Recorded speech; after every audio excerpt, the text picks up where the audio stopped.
Brasil, el país donde todo se hace mejor. El fútbol, las playas, la música, las mujeres y las ideologías políticas extremas de la tercera posición. No se me ocurrió una mejor introducción, entonces aguanten, empecemos.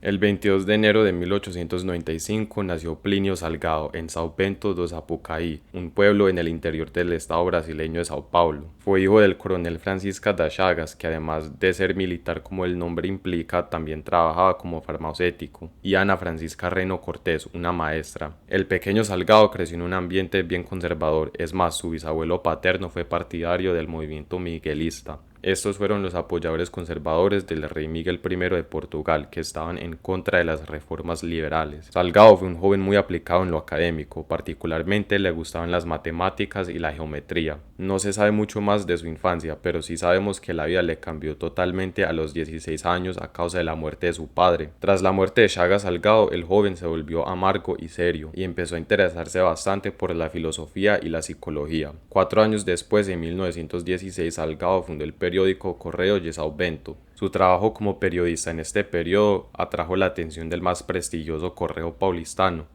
el periódico oficial del Partido Republicano Paulista y basado directamente en la ciudad de Sao Paulo. Además del periodismo, Salgado también se involucró en la política. En 1918, con tan solo 22 años, cofundó el Partido Municipalista. En ese mismo año, Salgado se casó con María Emelia Pereira y tuvieron una hija quien nació el 6 de julio de 1919. Desdichadamente, su mujer murió tan solo 15 días después y Salgado quedó totalmente devastado. Durante este tiempo de gran duelo, Salgado se acobijó en la filosofía católica, específicamente en los escritos de los filósofos brasileños Raimundo de Farias Brito y Jackson de Figueiredo. El joven periodista estuvo en el Correo Paulistano hasta 1924, cuando se fue para trabajar con el abogado Alfredo de Souza Aranha.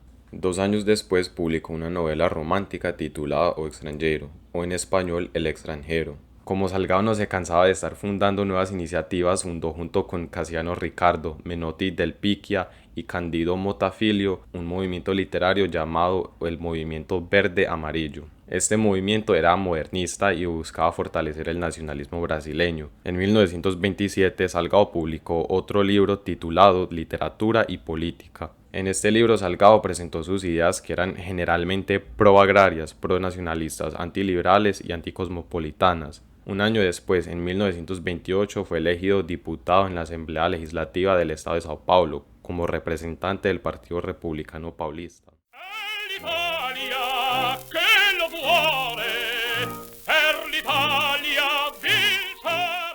En 1918, la Primera Guerra Mundial terminó, y los siguientes 30 años serían un tiempo de gran cambio político y social en todo el continente europeo. Específicamente en Italia comenzó a surgir una nueva ideología que rechazaba tanto el capitalismo liberal como el comunismo. Esta tercera posición fue el fascismo, liderado por il duce Benito Mussolini. Los fascistas italianos valoraban conceptos económicos e ideológicos como el nacionalismo, la jerarquía natural y el corporativismo. Ellos utilizaban camisas negras, símbolos y el saludo romano. Al igual que los comunistas, los fascistas enfatizaban mucho la agitación y la imposición de su ideología. Naturalmente, la fricción entre ambos era considerable y frecuentemente desembocaba en peleas callejeras. Todos estos conceptos y prácticas fascistas fueron replicados por movimientos políticos de tercera posición que se inspiraron en ese mismo fascismo italiano, en países como Alemania, Rumania y España. Pero hubo un movimiento político que también se inspiró en estos fascistas italianos en un país lejos de Europa, el integralismo brasileño. Al año siguiente de su elección a la Asamblea Legislativa de Sao Paulo, Salgado viajó a Italia, donde conoció a Mussolini y se encontró con todos estos desarrollos políticos y sociales. El hombre quedó fascinado y volvió a Brasil con una misión histórica.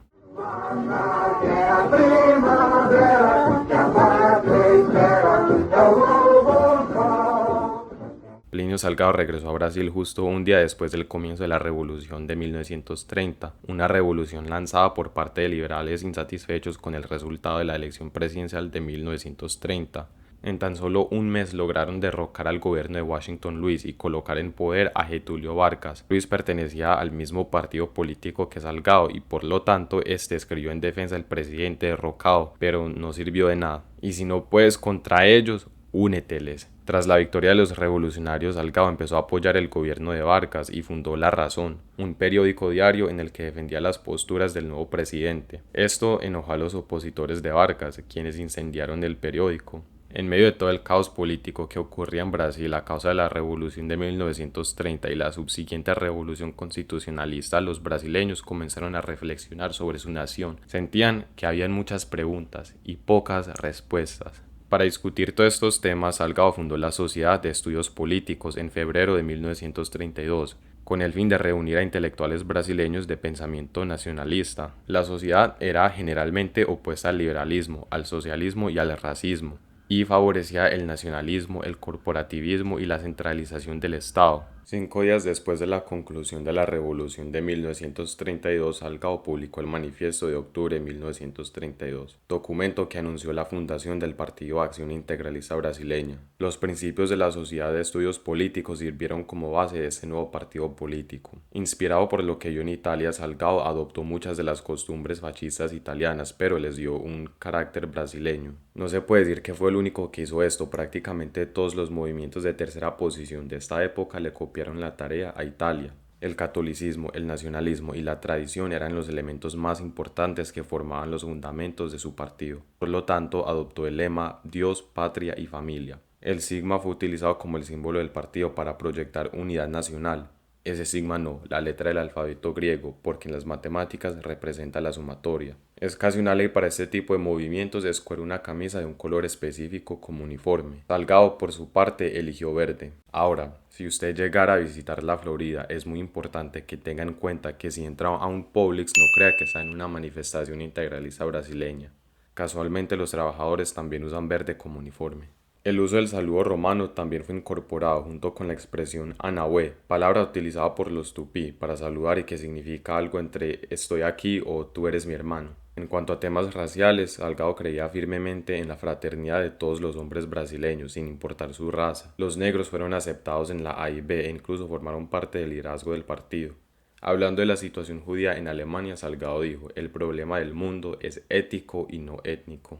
Entre toda esta actividad política también logró encontrar tiempo para el romance. Fue en esta década cuando se casó con Carmela Patti, una joven integralista que además de su trabajo como profesora, era presidenta de uno de los grupos del Departamento de Movilización Femenina del partido. En 1937 los integralistas respaldaron a Salgado como candidato en las elecciones presidenciales previstas para el año siguiente. Sin embargo, ese mismo año el presidente en funciones, Getúlio Vargas, lanzó un golpe de Estado contra el Congreso Nacional y estableció una dictadura. Salgado defendió el golpe de Estado de Vargas y por ende esperó que los integralistas fueran recompensados con el nombramiento de él como ministro de Educación. Pero Vargas tenía otros planes. En vez de integrar a los integralistas en su gobierno, los recompensó prohibiendo su mera existencia bajo un decreto promulgado el 2 de diciembre de 1937, que prohibía a todos los partidos políticos. Entendiblemente Salgado quedó molesto y fundó la Asociación Brasileña Cultural, también conocida como la ABC.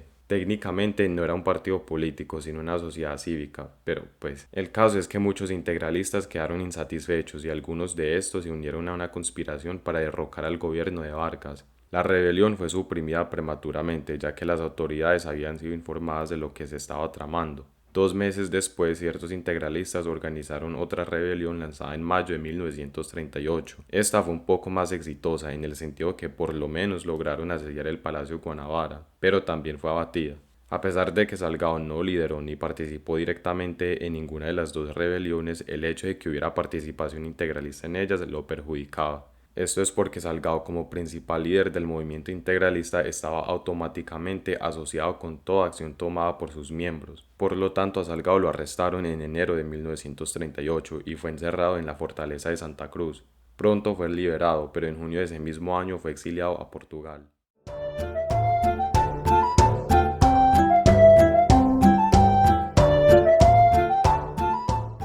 Salgado permaneció casi 6 años en Portugal y dedicó este tiempo a ser fanboy de Vargas. Durante su periodo de exilio, Salgado estuvo constantemente intentando arreglar las relaciones entre él y el presidente de Brasil.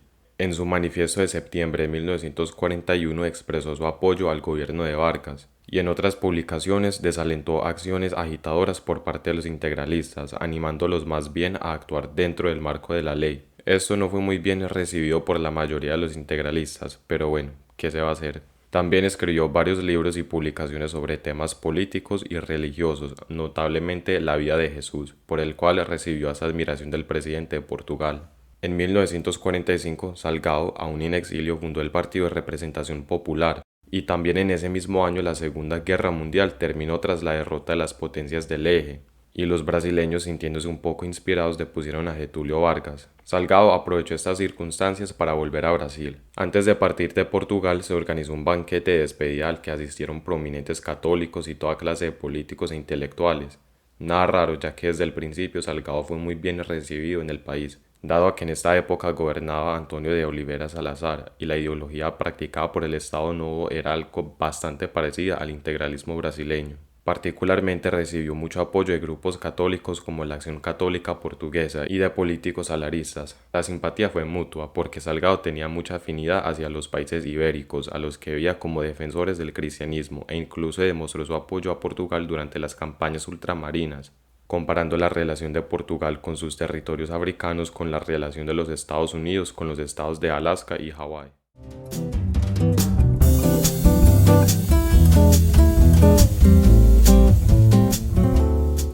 La época de posguerra en Brasil, al igual que en otros países, fue un tiempo en que las ideologías asociadas con las naciones del eje eran vistas negativamente. Por esta razón, Salgado, al retornar a Brasil, tomó medidas para alejar al nuevo Partido de Representación Popular de todo tipo de fascismo o autoritarismo. No obstante, el PRP estaba demasiado ligado a la AIB, que en la conciencia popular estaba asociado con el fascismo. Por lo tanto, el partido obtuvo muy malos resultados en las elecciones de 1945. Un año después fundó la editorial Librería Clásica Brasileña, donde publicó varias de sus obras, y en 1952 el movimiento Agua Blanca, también conocido como la Confederación de Centros Culturales de Juventud, se afilió al PRP, tras nombrar a Plinio Salgado como presidente de honor. A pesar de los contratiempos, Salgado se presentó como candidato en las elecciones presidenciales de 1955, donde se enfrentó a Juscelino Kubitschek, Juárez Tabora y Adhemar de Barros, y perdió por mucho. Su mejor resultado fue en el estado de Paraná, donde obtuvo casi el 24% del voto popular. La derrota de Salgado en las elecciones presidenciales se debe principalmente a dos razones.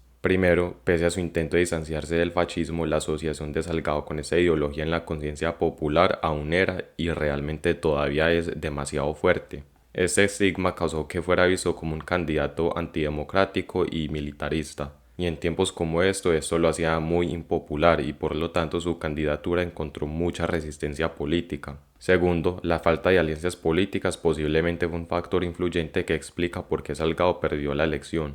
Todos los demás candidatos, con la excepción de Adhemar de Barros, contaban con diversos grupos respaldándolos mediante coaliciones. Aunque había perdido esta elección, para nada significaba el fin de su carrera política. Después de 1955, dos veces fue electo a la Cámara de Diputados de Brasil.